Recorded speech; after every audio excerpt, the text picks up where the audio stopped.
নমস্কার। এসআইআর এ হিয়ারিং নিয়ে আজ অনেক বড় খবর আছে। আজকের আমাদের এই আলোচনা আমরা সেটা নিয়ে আলোচনা করব এবং দ্য ওয়ালে সবার আগে ব্রেক করব যে এসআইআর এর হিয়ারিং প্রসেস নিয়ে আগামী দিনে কি ঘটতে চলেছে। সুতরাং এটা জনস্বার্থে খুব জরুরি একটা বিষয়। আজকে দিল্লিতে জাতীয় নির্বাচন কমিশনের দপ্তরে ওয়েস্ট বেঙ্গলের সিইও মনোজ আগরওয়াল গিয়েছিলেন এবং একটা বৈঠক ছিল। সারাদিন ধরে সংবাদ মাধ্যমে আমি দেখেছি যে সবাই আলোচনা করছে যে পশ্চিমবঙ্গের ভোটে কত ব্যাটালিয়ন ফোর্স লাগবে, কটা দফায় ভোট হবে, এইসব নিয়ে নাকি আলোচনা হয়েছে। কিন্তু আপনাদের জানিয়ে রাখি সেই সব বিষয় এখন সেকেন্ডারি। প্রাইমারি হচ্ছে যে ভোটার লিস্টটা ফাইনাল করা। ভোটার লিস্ট ফাইনাল হবে কি করে? যতক্ষণ না এসআইআর প্রসেস কমপ্লিট না হচ্ছে ততক্ষণ তো ভোটার লিস্ট ফাইনাল হবে না। এখন এই এসআইআর প্রসেসে আজকে election commission chief election commissioner Gyanesh Kumar পশ্চিমবঙ্গের দায়িত্বপ্রাপ্ত যে সিইও মনোজ আগরওয়াল তাকে স্পষ্টভাবে একটি নির্দেশ দিয়েছেন, যে নির্দেশটা পশ্চিমবঙ্গের রাজনীতিতে একটা আলোড়ন ফেলতে পারে। সেটা কি? সেটা হচ্ছে যে যাদের যাদের নামের এবং তাদের যে খসড়া তালিকা যে নাম ওঠেনি এবং যাদের যাদের ক্ষেত্রে অসঙ্গতি রয়েছে প্রত্যেককে নোটিশ দিতে হবে। এই প্রত্যেককে নোটিশ দেওয়া মানে প্রায় 1 কোটির মানুষের কাছে নোটিশ পৌঁছবে। তো আগামী 7 ফেব্রুয়ারি পর্যন্ত হিয়ারিং হওয়ার কথা এই এসআইআর এর হিয়ারিং। তো আজকে অলরেডি জানুয়ারি 5 তারিখ, মানে 1 মাস 2 দিন সময় আছে। এই 1 মাস 2 দিনের মধ্যে কি করে 1 কোটি মানুষের হিয়ারিং হবে? একটা বড় পরিবর্তন আসতে চলেছে বলে মনে করা হচ্ছে এই এসআইআর এর প্রসেসে। হতে পারে যে টাইম ফ্রেমও বাড়াতে হতে পারে। তো আজকের আমাদের গোটা আলোচনা হচ্ছে এই যে এসআইআর এর হিয়ারিং, যারা অলরেডি ডাক পেয়েছেন, যারা এর মধ্যে কাগজপত্র জমা দিয়েছেন তাদের কি হবে, এবং যারা এখনো পর্যন্ত পাননি তাদের কাছ থেকে তাদের জন্য কি আসতে চলেছে কমিশনের তরফ থেকে, সেটাই নিয়ে আমরা আজকে আলোচনা করব। আমার সঙ্গে রয়েছে রফিকুল জামাদার। রফিকই এই খবরটা ব্রেক করেছে, দ্য ওয়ালে ব্রেক করেছে, এবং সেখানে রফিক জানিয়েছে যে আজকে দিল্লিতে চিফ ইলেকশন কমিশনের সাথে মিটিংয়ের পর সিইও মনোজ আগরওয়াল সব জেলা শাসককে, সব ডিএমদের একটি মেসেজ পাঠিয়েছেন, একটি নোট পাঠিয়েছেন। সেই নোটে উনি পরিষ্কার করে বলেছেন যে যেখানে যেখানে অসঙ্গতি রয়েছে, যাদের যাদের নামে অসঙ্গতি রয়েছে তাদের প্রত্যেককে হিয়ারিংয়ের জন্য ডাকতে হবে। আগে ঠিক ছিল কি যে যেখানে যেখানে মাইনর ভুল আছে বা যেটা আন্ডারস্ট্যান্ডিং করে ঠিক করে নেওয়া যায়, যেটা বিএলএরা আন্ডারটেকিং দিয়ে বলতে পারেন যে না এটা আমার দায়িত্ব, এটা এইখানে ভুল ছিল, এটা ঠিক করে দেওয়া হলো, সেসবও আর চলবে না। আর বিএলওদের উপর এরকমভাবে ছেড়ে দেওয়া হচ্ছে না। যতজনের নামে অসঙ্গতি আছে সবাইকে নোটিশ পাঠানো হবে। রফিক আপনাদের জানাবে যে ঠিক আজকে কি হলো। আমি রফিকের কাছে জানতে চাইব যে প্রথম যখন খসড়া তালিকা বেরোলো তারপরে দেখলাম যে 32 লক্ষ মানুষের নাম আনম্যাপড। আনম্যাপড মানে হচ্ছে 2002 সালের ভোটার তালিকায় তাদের বাবা মা কাকা জ্যাঠা কাকিমা ভাই বোন দিদি শ্বশুরবাড়ি কারোর নাম নেই, তো কোনো লিঙ্ক নেই 2002 সালের। তো এইটা হচ্ছে আনম্যাপড। এছাড়াও রয়েছিল 1,36,00,000 ভোটারের নাম যাদের ক্ষেত্রে অসঙ্গতি দেখা গেছিল। আজকে কমিশন কি বলল? সংগত আমি আগে বলি যে অসঙ্গতি কেন বলেছিল কমিশন, সেটা হচ্ছে 6টা ক্যাটাগরি এরা ভাগ করেছিল। একটা হচ্ছে প্রোজেনি 6, মানে একটা ব্যক্তির নামে 6 জন মানুষ ম্যাপড করেছেন, অর্থাৎ একই ব্যক্তি যার নাম হয়তো এক্স, তার নামে কিন্তু 6টা মানুষ বাবা হিসেবে ফর্ম ফিল আপ করেছে। এখানে কমিশন বলছে অসঙ্গতি রয়েছে, এটা দেখতে হবে আমাদের। 2 নম্বর বলা হচ্ছে যে ভোটারের বয়স 45 কিন্তু তার নাম 2002 সালে নেই। কেন নেই? তিনি কেন তোলেননি? কারণ তিনি তো ভোটার হবে তো 18 বছরের পরে। ঠিক, তাহলে কেন নেই? এই অসঙ্গতির জন্য বলা হয়েছিল এটা একটা অসঙ্গতি। 3 নম্বর বলা হয়েছিল যে বাবার সঙ্গে যে ছেলে বা মেয়ের নামের মিসম্যাচ, অর্থাৎ নামের একটা সমস্যা রয়েছে।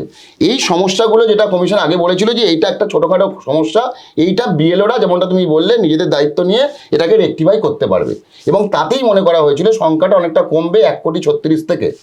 এবার আরেকটা বলা হচ্ছে যে প্যারেন্ট এজ ডিফারেন্ট 15, অর্থাৎ ছেলের সঙ্গে বাবা মায়ের বয়সের ফারাক মাত্র 15 বছর, এখানে অসঙ্গতি। একইভাবে হচ্ছে বাবার সঙ্গে বা মায়ের সঙ্গে ছেলের ডিফারেন্স হচ্ছে এজের 50 বছর, এটা হতে পারে না, এখানে একটা অসঙ্গতি। তারপরেই বলা হচ্ছে যিনি মানে গ্র্যান্ডফাদার দেখিয়েছেন তার সঙ্গে দেখা যাচ্ছে ভোটারের বয়সের পার্থক্য মাত্র 40 বছর, এখানে অসঙ্গতি বলেছিল কমিশন।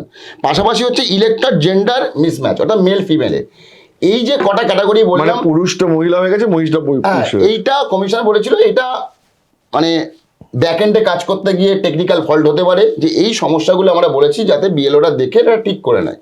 এই ঠিক করার কাজ চলছিল এতদিন ধরে, এবং সেই সংখ্যাটা 1,36,00,000 থেকে নেমে এই মুহূর্তে সূত্রের খবর, এখনো পর্যন্ত জেলা ওয়াইজ রিপোর্ট দেয়নি, কিন্তু আমার কাছে যে খবর রয়েছে এই সংখ্যাটা 98 লক্ষ পর্যন্ত এসছিল।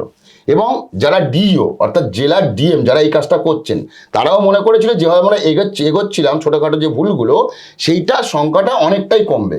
কিন্তু আজকে যখন সিইওদের নিয়ে বৈঠক করছেন ইসিআই, যে সমস্ত রাজ্যে ভোট রয়েছে, বিশেষ করে বাংলায় ভোট রয়েছে, এখানকার গেছিলেন সিও, সেইখানে বৈঠকে একটা সময় এই বিষয়টা ওঠে। তখন পরিষ্কার করে ইসিআই জানিয়ে দেয় যে সংখ্যাটা 98 লাখ, অর্থাৎ প্রায় 1 কোটি, এদেরকে আপনারা কিন্তু এবার নোটিশ পাঠিয়ে দিন। তার মানে 98 লক্ষ যে ভোটারের নামে অসঙ্গতি রয়েছে, এবং এই 6খানা ক্যাটাগরিতে রয়েছে। প্রজেনি 6, বাবা এবং ছেলের বয়সে ফারাক 15 বছর, স্ত্রীলিঙ্গ পুল্লিঙ্গের ফারাক, এই যে 6 রকম যে তুমি প্রকারভেদ বললে, সেই 6 রকম প্রকারভেদে যে 98 লক্ষ ভোটারের নামে অসঙ্গতি রয়েছে, সেই 98 লক্ষ ভোটারকেই নোটিশ পাঠাতে বলেছে কমিশন, চিফ ইলেকশন কমিশনার, এবং বলেছেন যে হিয়ারিং এর জন্য তাদের ডাকতে হবে। তার মানে আগামী 1 মাসের মধ্যে এই 1 কোটি প্রায় ভোটার, 98 লক্ষ আর 1 কোটির মধ্যে ফারাক নেই, এই 1 কোটি ভোটারের কে নোটিশ দিয়ে ডাকতে হবে। এবং এখানে কিন্তু ভুলে গেলে হবে না, ইতিমধ্যেই আনম্যাপ যেটা বললে 32 লক্ষ যে হিয়ারিং, সেটা কিন্তু কমপ্লিট করতে পারিনি এখনো পর্যন্ত। হ্যাঁ, তার মানে হচ্ছে যে অসঙ্গতি রয়েছে 98 লক্ষ প্লাস 32 লক্ষ আনম্যাপড, মানে 1,30,00,000। এই 1,30,00,000 যে টোটাল হিয়ারিং, এটা 7th of February মধ্যে কমপ্লিট করতে হবে, যে সময়সীমা দিয়েছিল কমিশন। সেই তো এরপরে কি তুমি কোনো জেলার শাসককে ফোন করেছে? দেখো, একাধিক ডিও অর্থাৎ ডিএম তাদের যেটা বক্তব্য বা ধারণা মনে করছেন যে এই 1 কোটি মানুষকে যদি হিয়ারিংয়ে ডাকতে হয়, তাহলে যে সময়টা, এই সময়টা অত্যন্ত কম, এবং এই সময়ের মধ্যে কমপ্লিট করতে কোনো দিন সম্ভব না, ইম্পসিবল বলে তারা মনে করছেন। যদি অফিসিয়ালি কেউ বলবেন না, কারণ যেহেতু ইসিআই পুরো বিষয়টা দেখছেন, ইসিআইয়ের নির্দেশ, কিন্তু তারা ইতিমধ্যেই নিজেদের মধ্যে বা অফ দ্য রেকর্ড এই কথা বলতে শুরু করেছেন যে বিষয়টা ভাবা হয়েছিল যে খুব বেশি হলে, আমি তোমাকে এটাও বলছি শঙ্কদা, সবাই মনে করেছে এই অসঙ্গতি থেকে হয়তো খুব বেশি হলে 30 লাখ মতো ডাকতে হতে পারে, অর্থাৎ 30 + 30 60 লাখ মানুষকে হিয়ারিং করতে পারবেন, এমনটা কিন্তু সবাই মনে করেছিলেন। কিন্তু সেই 60টা যখন 1,20,00,000 বেশি হয়ে যাচ্ছে, ডাবল হয়ে যাচ্ছে, এই সময়টা কিন্তু যথাযথ নয়। তার মানে হচ্ছে যে অ্যাভারেজে জাস্ট টাইম ফ্রেম আছে, অ্যাভারেজে 5-6 লাখ হিয়ারিং পার ডে করতে হবে। একদম ঠিক।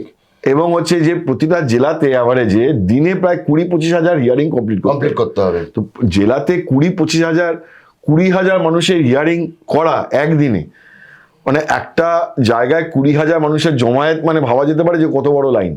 তো একটা জেলাতে যেখানে মানে অ্যাভারেজে 10টা 12টা 14টা করে অ্যাসেম্বলি কনস্টিটুয়েন্সি রয়েছে, সেসব জায়গাতে 15,000 20,000 করে হিয়ারিং করা not a matter of joke. তো তার ফলে যে এইখানে যে জেলা শাসকদের উপর একটা প্রবল চাপ তৈরি হবে, এবং জেলা শাসকরা তো যন্ত্র নন, একদম ঠিক, তারা তো এটা করতে পারবেন না।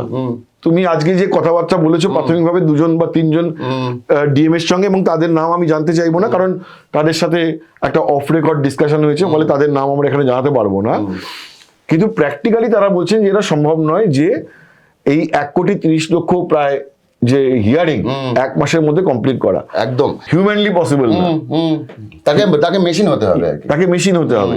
তাহলে কি সময়, তাহলে কি আমরা একটা লার্জার এখানে একটা ছবি দেখতে পাচ্ছি যে পশ্চিমবঙ্গে ভোটই পিছিয়ে যেতে পারে? হতেই পারে, কারণ যেভাবে এগোচ্ছে তুমি দেখো না। কারণ হচ্ছে রফিক, কি ছিল টাইমলাইন ছিল 7th of February হিয়ারিং শেষ, ফাইনাল লিস্ট বেরোবে 14ই ফেব্রুয়ারি। একদম ঠিক। 14ই ফেব্রুয়ারি যদি ফাইনাল লিস্ট বেরোয়, তাহলে এর আগে যে আমরা ইলেকশনগুলো দেখেছি, যে জেনারেলি মার্চ মাসের ফার্স্ট উইকের 3 তারিখ 4 তারিখ নাগাদ ভোট অ্যানাউন্স হয়ে যায়। তো আজকে যদি 7 তারিখের মধ্যে হিয়ারিং কমপ্লিট না হয়, এটা যদি 1 মাস এক্সটেন্ড হয়ে যায়, তাহলে গোটা প্রসেস, তাহলে তো ভোট কবে? এটাই ঠিক। তাহলে কি এইটা আবার সেই আমরা যে পুরনো আলোচনা করেছিলাম যে রাষ্ট্রপতি নির্বাচনে রাষ্ট্রপতি শাসনের দিকে নিয়ে যাওয়া, এটা টু আর্লি টু ডিসকাস। আমি বলে রাখছি যে এখনো পর্যন্ত এই সিদ্ধান্তে উপনীত হওয়ার কোনো জায়গা নেই যে পশ্চিমবঙ্গের রাষ্ট্রপতি শাসনেই ভোটটা হবে। কিন্তু আজকে রফিক যেটা বলছে যে তথ্য নির্বাচন কমিশন সূত্রে নিয়ে এসেছে এবং যেটা বাস্তব যে সিইও সব ডিএমদের যে নির্দেশ পাঠিয়েছেন যে সবার হিয়ারিং করতে হবে, এটা একটা বড় আশঙ্কা তৈরি করেছে যে সামগ্রিকভাবে যে এসআইআর এর প্রসেসটা আরো লেন্দি হয়ে যেতে পারে। এবং সত্যি যদি এসআইআর এর প্রসেস লেন্দি হয় তাহলে আমি যেটা বলছিলাম যে মার্চের ফার্স্ট উইকে নর্মালি ইলেকশন ডেটটা অ্যানাউন্স হয়। এর আগের ইলেকশন 2021, 2016, 2011 আমরা তাই দেখেছি। তাহলে কিন্তু সেটাকে আরো পিছিয়ে যাওয়ার একটা আশঙ্কা রয়েছে। ফাইনালি কি হবে আজকের দিনে দাঁড়িয়ে ফাইনাল চূড়ান্ত কিছু বলা যাবে না, এবং আমার মনে হয় রাষ্ট্রপতি শাসনের প্রসঙ্গটাও টেনে নিয়ে আসা আজকে টু আর্লি হয়ে যাবে, অতিশয় তাড়াতাড়ি সেটার বিষয়ে আলোচনা শুরু হয়ে যাবে। যদি সত্যি সেরকম কোনো পরিস্থিতি হয় আমরা অবশ্যই সবার আগে সেটা নিয়ে আলোচনায় আসবো। হ্যাঁ, সেটা হচ্ছে এই যেটা তুমি বলছিলে যে এই যে টেক্সটটা, আমি জানি না দেখতে পাচ্ছেন কিনা, এই টেক্সটটাই কিন্তু সিও দপ্তর থেকে গেছে ইতিমধ্যেই ডিওদের কাছে, এবং সেই টেক্সট শুধুমাত্র দ্য ওয়ালের কাছে, এবং এই টেক্সটের তথ্য দিয়েই কিন্তু আমরা আজকে ভিডিওটা করছি। সেই টেক্সটে কি লেখা আছে? সেই টেক্সটে একটাই কথা লেখা আছে যে যেখানে যেখানে অ্যানোমালিজ অ্যাবনর্মালিটি রয়েছে তাদেরকে সবাইকে হিয়ারিংয়ে ডাকতে হবে। মোদ্দা কথা হচ্ছে পশ্চিমবঙ্গে প্রায় 1,20,00,000 বা 30 লাখ মানুষের কাছে হিয়ারিংয়ের নোটিশ পৌঁছতে চলেছে, এবং আগামী 1 মাসের মধ্যে সেটা করার একটা হিউমঙ্গাস টাস্ক চাপতে চলেছে জেলা শাসকদের ওপরে। তারা সেটা কিভাবে হ্যান্ডেল করবেন এখন সেটাই দেখার। আর সামগ্রিকভাবে এসআইআর এর প্রক্রিয়াটা এই যে টাইম লাইন 7 ফেব্রুয়ারি 14 ফেব্রুয়ারি সেটা কতটা পিছিয়ে যায় সেটার দিকেও আমাদের নজর রাখতে হবে। আজ এ পর্যন্তই। এসআইআর নিয়ে যাবতীয় আপডেট আপনাদের কথা দিচ্ছি সবার আগে আমরাই নিয়ে আসবো। নমস্কার, আজ এ পর্যন্তই। ধন্যবাদ, শুভরাত্রি।